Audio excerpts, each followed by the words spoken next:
You would probably think that by the sixth episode, I probably have an idea of what I'm doing. Truth be told, not really. These podcasts usually have a theme, but I kind of roll on a weekly basis. Whatever new idea comes to me, and that week I would just talk about it. And this week, this idea came to me once again when I was in the restroom. Actually, when I was in the shower, and I was just kind of thinking, every year I usually travel to somewhere, but this year, because of coronavirus, we weren't able to do so. And I was really thinking back to the years before because, was it yesterday or maybe the day before? I had to look at my passport, and I was flipping through the pages for where they stamp like your visas, and I noticed I've been to quite a few places in the last few years. And I also realized that this year, or last year, depending on which side you stand on, some people said that from the period of 2010 to 2019 was the last decade, and some people said that from 2010 to 2020 will be the last decade. But today I wanted to talk about the places that I've been in the last decade. It sounds like a long time, right? But it's actually just 10 years. But 10 years is also quite a long time as well. So I wanted to see where I have been in the last 10 years of my life, in the last decade. I think that sounds a little bit more dramatic. So in order to do this, I had to go back on several social media apps to track my steps because I don't really remember what I did 10 years ago. So I went back on Facebook, on WeChat, which is a Chinese social media app that was recently banned in the States. And then I also went on just my phone's photo library to see what kind of photos I have in those years, and also Instagram too. But I didn't really document much on Instagram because I feel like I have to put thoughts into what I post on there since I have a theme going. Originally, I had a theme going, but then eventually it just faded out and I post whatever now. So in the beginning of the decade, 2010, I barely moved to the States, I think 2 years in, so I haven't done much. Didn't really go anywhere. I actually went back to China 2009, but that's not a part of this decade, and also I went back for family matters, so it didn't really count as traveling. It was like a family emergency. So the earliest traveling history I had was in, let's see, if we count international or out-of-state travel only, the earliest traveling history I have was in 2016.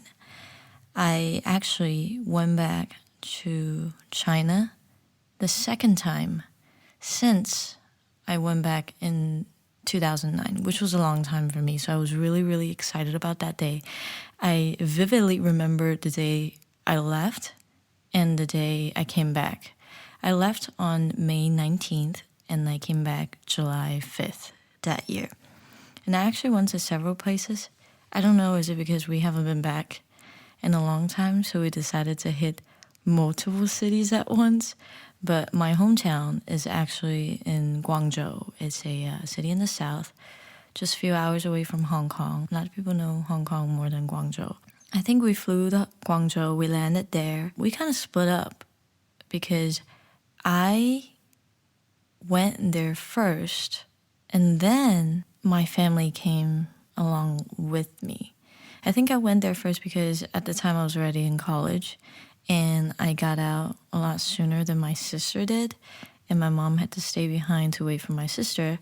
So I went there by myself at first, and it was refreshing and scary at the same time because I've never traveled internationally by myself yet. So I landed in Taiwan, and then I stayed there for my connecting flight, and then I landed in Guangzhou. I stayed with my mom's friend for about a week or so, and she took me kind of just sightseeing to kill time before my parents joined me. And we went to Macau. So Macau, I don't know how to describe Macau, but think of Hong Kong, copy and paste that, and it's kind of like how Macau is, except I believe Hong Kong was colonized by the British and Macau was by the Portuguese. I could be very, very, very wrong on that. I didn't do very well in history, but those were the, I would say, special cities. Are these considered cities or states in China? But we could also go on a tangent and talk about how is Hong Kong a part of China, is Macau a part of China, and is Taiwan a part of China? But we would not get into that today. So I got to sightsee in Macau for a day. At the time, I wasn't even 21 yet. So Macau is actually known for their casinos and among a lot of other things. But we wanted to go see the casinos. And I remember I was walking on the streets and then we saw one. We walked inside and immediately the guards looked at me and go, "Miss, passport." And I thought I was in trouble. I didn't know what I did wrong. So I looked at my mom's friend. I was like, "What's going on?" And then the guard told us that if you were under 21, you could not even get into the casino if you're just like looking around. And I was like, I don't have any money. I'm not going to gamble. I just want to, take a look. They're like, "Nope, not 21. Can't get in." So that was it. We had a day trip at Macau. And then I went back to Guangzhou. I ate a lot of dim sum. That was one thing that I missed the most about Guangzhou. I drank a lot of boba. That's also another thing that I miss dearly about China and about Guangzhou. And finally, my mom and my sister arrived, and together we went back to see my grandma who lives in Hunan. So we went to Hunan and we stayed 2 weeks there with her. She actually resides in a very rural town in Hunan, and it's so far off in the countryside. We don't even really get Wi-Fi. And to use Wi-Fi, first of all, we had to download VPN before we left. And I have to use the Wi-Fi that they have at the bank, which was really funny because it was mostly old people there trying to deposit their retirement funds. But I'm just over there trying to go on to Instagram. But I really like those 2 weeks that I spent with my grandma. First of all, I got to see her, and then we got to talk a lot. I get to go to the market with her and, cook and help her do chores. Obviously, she missed us a lot as well, especially my mom. My mom is an athlete, so she left home when she was really young because they took her to the academy and she had to train. So every time my mom goes back, my grandma's really, really, really happy to see her. And every time we leave, she would cry and I wouldn't be able to look at her because I would cry too. And my mom's like, "It's okay, I'm not going to cry. I'm not going to cry. I'm brave." And she doesn't really end up crying until when we're about to board the plane. But I got to spend 2 weeks of just, wholesome time with my grandma in the countryside. Having a social media cleanse, to be honest, because you can't get on Twitter, you can't get on Facebook, you cannot get on Instagram, you cannot get on YouTube. Basically, all the apps that we usually use and is popular in the States are banned in China. So I didn't really do anything on my phone except taking a lot of pictures of my grandma and videos as well. And we did some sightseeing around Hunan. We traveled a little bit. And then after we left my grandma, we went to Shanghai. And the reason why we went to Shanghai is that was where my mom went to college after she retired from her sports team. And she also had a lot of friends in Shanghai, and her best friend actually resides in Shanghai. So I've never been to Shanghai before. My sister never been to Shanghai before. And my mom took us there to kind of show us around. I saw where she went to school, and we, once again, ate a lot of food. And that concluded my first journey in the decade, which is going back to China in 2016. Then the next thing I did after I got a little taste of adventure was in 2017. in August, I actually traveled by myself to Korea for a band that I fell in love with. And I traveled by myself there to see the concert. It was a really crazy idea that I did not even remotely thought was possible. First of all, that summer, I didn't have a place to stay because my parents decided to move to a city that was an hour and a half away. But the problem was I was going to college and staying at home, so I was just commuting.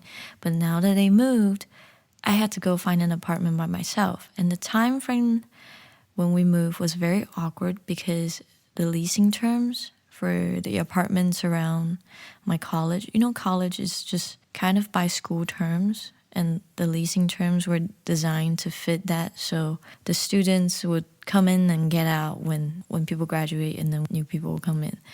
So I was in a very awkward niche, and luckily my high school friend had offered me to stay at her room while she was away for college. So I stayed at my friend's parents' house for that entire summer. To be honest, it was a little bit awkward because, first of all, I was really grateful that she even offered for me to stay in her room at her parents' house. But I always felt like I was a burden for obvious reason because I'm staying at someone else's space. So I try not to be a burden to them. So I decided to work every single day. So in the morning, I would work at Best Buy. And then at night, I would work at Olive Garden. So I worked kind of restlessly every single day throughout the summer. And towards the end of the summer, I would say beginning of August, I realized that, first of all, I had enough saved up for my tuition, which is the main reason why I have a part-time job in the first place, because I pay for my own tuition. But aside from all the money that I saved up for my tuition, I also had, I believe, 2,000 or 3,000 left behind. And that year, in the beginning of the year, I fell in love with this one girl group. I'm really contemplating if I want to expose myself on the podcast. Since it's my personal podcast, I might as well review my darkest secret. It's not really a dark secret, but in the beginning of 2017, I really fell in love with this one girl group called Mamamoo. I could go on and on about how amazingly talented they are and how unique they are in the whole K-pop scheme. I don't really even consider them as part of K-pop. They're like their own genre. But they were these amazing musicians that I fell in love with in the beginning of 2017. And by the middle of the year, which was in August, right? I was head over heels spending a lot of money on their CDs, on their merchandise. And my friends had convinced me to go to Korea to see their concert because they were holding a concert in August, I think it was August 18, 19, and 20. It was like a 3-day concert or 2-day concert. And I looked at my bank account and I looked at my group chat and I gave in and I booked a ticket to Korea. I had to figure out how to get the tickets to the concert. The funny thing was, at the time I had a MacBook, and it seems like the Korean ticketing service is only available through Internet Explorer. So I had to get a PC in order to do that. But first of all, I was away from home and I just didn't have an access to PC. So what I did was I went to Best Buy.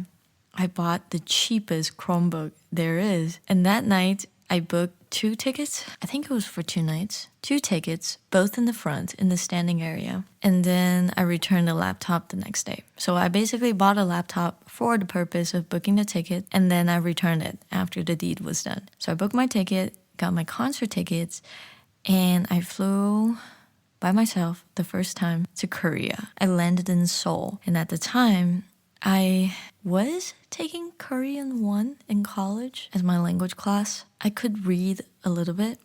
I could speak a little bit, but I was in no shape or form fluent or have conversational skills. So I really, really relied on Google Translate and Papago to help me navigate around the cities. And I got so horribly lost right after I landed. I took the airport bus, but I got off one stop early And I was miles away from my Airbnb. So I was dragging my luggage in the rain near, you know how the US has a White House? Korea has the Blue House. So in that area, that's where I got lost. So I was dragging my luggage, right? I looked really sus. And I started seeing Korean flags everywhere. And I thought to myself, wow, Koreans are very patriotic. I didn't know the day that I landed was the Korean Independence Day, and that's why they had so many flags around me. But at the time, I didn't know, and I really thought that Koreans were patriotic. And I started to see a lot of soldiers patrolling around me, and I also thought, wow, Korea is super safe. They got people patrolling everywhere. Little did I know, that's because I was near the premises of the Blue House. So I'm still dragging my luggage in the rain. People are starting to notice me because, first of all, my luggage makes a lot of sound. It was like, and then one guy approached me. He wasn't really in the uniform, but I saw that he had an earpiece, so I knew he was some sort of a security personnel. So he came up to me and he spoke Korean. And I panicked. I said, I'm so sorry. And then he noticed I was speaking English. He seamlessly transitioned into English and asked, hi, what are you doing here? Or where are you from? I don't remember which one it was. It was years ago. It's like, where are you from? And then I was really debating to say, I'm from the States. I'm American. Or should I say, I'm Chinese? Because at the time, I think the Koreans and the Chinese were not on the best term. So in my mind, I was like, I'm sorry, I'm American. I'm just trying to get to my Airbnb. I showed him my address and he looked at it. He was like, oh, wow, you're not that close. I was like, yeah, I figured. I think I got off a stop too early, so I ended up here. He's like, oh, well, then you should actually go this way for like 30 minutes and you'll be near in that area. I was like, oh, thank you so much. That was the time where I almost got in trouble for lingering around at the wrong places. But eventually I reached out to my Airbnb host and she was kind enough to meet me halfway and took me back to the Airbnb that night.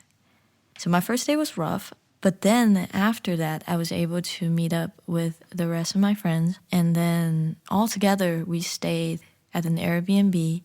And then we took the train to Busan because that's where the concert was held. We took the train to Busan. There were no zombies there. And then we met up with some more friends that they knew previously, but I have no clue. But then eventually we all became friends and we booked the Airbnb next to the ocean. How long did I stay in Korea? I think I was only able to stay less than a week, perhaps only 4 days, because school was starting soon and the concert was held mid-August. So the timing was a little bit tight, but I was about to risk it all for Mamamoo. So that's what I did. We would get up really, really early at night to line up for merchandise in the morning. And that's what we did on the day of the concert. We just slept, they slept on the streets. And then eventually we took turns later. But I woke up at around 6, 7. Meanwhile, everyone left at 12 or 11 to get a spot on the street. So that was in Busan for a 2-day concert. Right after that, I had to fly back to the States because classes were starting. And that concluded my first trip to Korea. I really, really, really loved everything. The entire experience, the friends that I met, the food that I ate, and the concert and the music that I can't explain to you how much I loved Korea after that one trip, and I was eager to go back any chance that I can. And that was my only trip in 2017. Now in 2018, at around mid-January, late January, we decided to have a meetup. It was a meetup between all the friends that we met at the Korean concert, as well as some people that we met afterwards. So it was about 7 or 8 of us, and we booked a pretty big hotel in New York, and we were trying to hang out together, do some activities. We explored Chinatown. I think it was Chinatown. I really did not know. I was there to eat. I was directionally challenged, so I just followed the crew. Every time we stopped to eat, I would take photos. And that was the first time I went to New York. It reminded me a lot of Guangzhou because Guangzhou was a metropolitan. What is that word? Metropolitan. Hold on, give me 1 second. Is it metropolitan? Yeah, metropolitan city. But it really reminded me a lot of Guangzhou, and it made me miss home for a little bit. We were able to get to try out some authentic Chinese food, Chinese dim sum. So I felt a little better afterwards. You always feel better after food. So we ate, we stayed in the hotel, and we played games as well. I think one of us brought is it the Nintendo NES? But it was the older version, not the Switch. It was before the Switch. Although we did play Switch there as well. But we played some games, we plugged our system to the TV, and we just chilled and hang out with each other and talked about each other's life, gave updates and such. And it was only a weekend trip, so we didn't have a lot of time to do many exploring. We just went to some popular spots for dinner and lunch, and that was it. Looking at my timeline, I realized that 2018 was actually a pretty busy year because other than my meetup in January, that year, I also went back to China again. So the first time I went back was in 2016, and then immediately in 2018, I went back again in May. And this time, I only hit 3 cities instead of 4 last time. So I went back to Guangzhou as usual, that's where I land. And then I went back to Hunan to see my grandma again, spent 2 weeks there. I believe this time it was not only me. It was just my mother and I. My sister was in school in the States, so she didn't come along this time. We also visited Hong Kong for the first time. Apparently I've been there when I was young, but I don't really remember that kind of thing since I had 4 gigabytes of memory when I'm less than 10. So we spent a week I think we spent 2 weeks in Guangzhou, and then 2 weeks in Hunan, and then 3 days in Hong Kong. We attempted to explore Hong Kong in 3 days. We went to the mountains, ate street food. That's what I was most excited about. And we took the double-decker to many different places. And at the time, my significant other and I recently started dating. And unfortunately, I had to go away that summer to go back to Asia. So he gifted me a disposable camera. So I took that little disposable camera and I took photos throughout my trip. And I had some pretty memorable black and white that I took in Hong Kong that I still have to this day. Even though I was only able to stay for 3 days, we tried to do as much sightseeing as we can. Hong Kong feels very familiar to me, maybe because they were Cantonese and majority of people in Guangzhou are also Cantonese, so cuisine-wise, everything tasted like home. And it was very nice to hear people speaking Cantonese around me because I haven't heard that in such a long time, and I'm slowly losing my Cantonese as well. I went from conversational to probably kindergarten now. I just don't really feel confident speaking about it. There's not really anyone talking to me in Cantonese. Sometimes my mom and I would try to break out a conversation in Cantonese, but we end up cracking each other up because our accents are just all over the place. And also my mom speaks different dialects. So she can speak Shanghainese, she can speak, is it Hunanese? It's probably not that word, but the dialect that is spoken in Hunan, as well as Cantonese, as well as she knows a lot of languages, so sometimes she would get her vocabularies mixed up, and I would look at her and be like, what did you just say? Is that Chinese? I don't understand what you just said. And she would realize that she accidentally spoke in another tongue. So it's always chaotic when we try to speak Cantonese together. So it was nice to hear a little bit of authentic Cantonese in my ear. So 2018 passed by real fast, and now we're at 2019. In 2019, it was the year that I graduated from college. And to celebrate, this achievement, I guess, my parents decided to book us all a trip to Hawaii.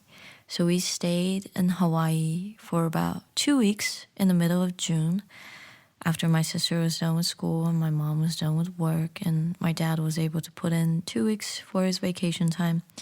We all flew as a family unit to Hawaii. I don't really remember all the islands that we've been to, but since my parents had their honeymoon there, they were obviously more familiar with the places, and I just tagged along with my film camera and I took a lot of photos and enjoyed the beach, the food, the fruits. Oh my God, the tropical fruits were so good. At the time, I was also taking online class. I was taking Texas government, and Texas history. I don't know if it's exactly those two classes, but I vividly remember that I had to bring my computer along because I had assignments due every night. So in the morning, we would go sightseeing and then we would go eat. And at night, everyone crashes, right? And I'm sitting in the restroom with the doors closed and the lights on, trying to finish my assignments, like trying to write my essays and do my writing prompts and stuff because it had to be done. So I just had to accommodate with what I had to do in the morning, and I set some time aside at night to get work done. It just felt really silly because I couldn't really turn on the lights. Since we all shared a room, if I turn on the light, everyone else wouldn't be able to sleep. So I had to go sit on the toilet in the restroom, close the door, turn on the light, and that's how I wrote all my essays. It's just while I was on the toilet, not even figuratively. It was literally when I was on the toilet. So we did some island hopping. We went to see Pearl Harbor. And not only did we get to witness the beauty of Hawaii, we also realized that as a family unit, we just can't be together for more than 2 weeks because we would constantly get into arguments. It's just very pointless arguments. It was like I went away for college and then now I'm coming back and I am trying to fit in to this little circle again, and we were having clashing ideas, and it was like a learning curve on how to get used to each other's presence again. So that was interesting on top of everything else. And that's what I did in June. 2019 is actually pretty eventful, as I said, for 2018. I don't know why these 2 years were just jam-packed with activities. In August, remember that band that I told you I flew all the way to Korea for, Mamamoo? Yeah, well, they weren't holding a concert, but they were a part of a convention called KCON that was being hosted every year in California. And that year, they decided to invite Mamamoo. And of course, what am I gonna do? I'm gonna go see Mamamoo because it's Mamamoo in the States. If I don't have to spend $1,000 flying to Korea and I just have to spend $300 or $400 to see them in the States, of course I'm gonna toss my money that way and make this into a reality. And what was crazy was the fact that that was in August and I was gonna be taking my MCAT in September 6th to be exact. Right? So I was in the middle of my prep course in June, July, August, and I decided to skip class. My parents don't know this. I'm pretty sure they will never hear this podcast, so it's okay for me to reveal it here. But I skipped classes, yes I did, to go fly to California to see Mamamoo. If I sound crazy to you, please don't think so. I can really explain to you in person if I had more time, but this is a podcast and I should not fangirl too much on here because that's not the purpose of this podcast. So I was really debating if I wanted to go to California for this 2-day event or stay and study for the MCAT, just that 2 extra day. And I told myself, you work hard these months trying to cram all these medical information that you don't want to learn. How about you just give yourself this weekend break and really focus and hone in afterwards. I really thought long and hard about this trip because not only was it just wedged in such a critical time between MCAT and MCAT prep, another factor that just kind of tipped me over the edge was that I have a chance to high-five them. I know this sounds crazy, but you're telling me that I can stand within 5 feet of Mamamoo and have physical contact with them, even though it was based on a lottery system. You know, you have the chance to get the artist that you want to meet, but there's a chance that you won't be able to do that. But I was really fortunate to have friends who were willing to help me trade whatever I had. Apparently, the package that I got granted me 2 artist pass, and one of them was a popular girl group at the time. I don't remember their name. I don't know if it was, what is that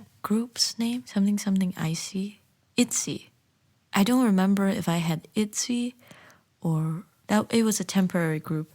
So a lot of people want them, and I was able to trade it for a Mamamoo high five pass. So once my friends told me that, hey, I got you the pass, I was set.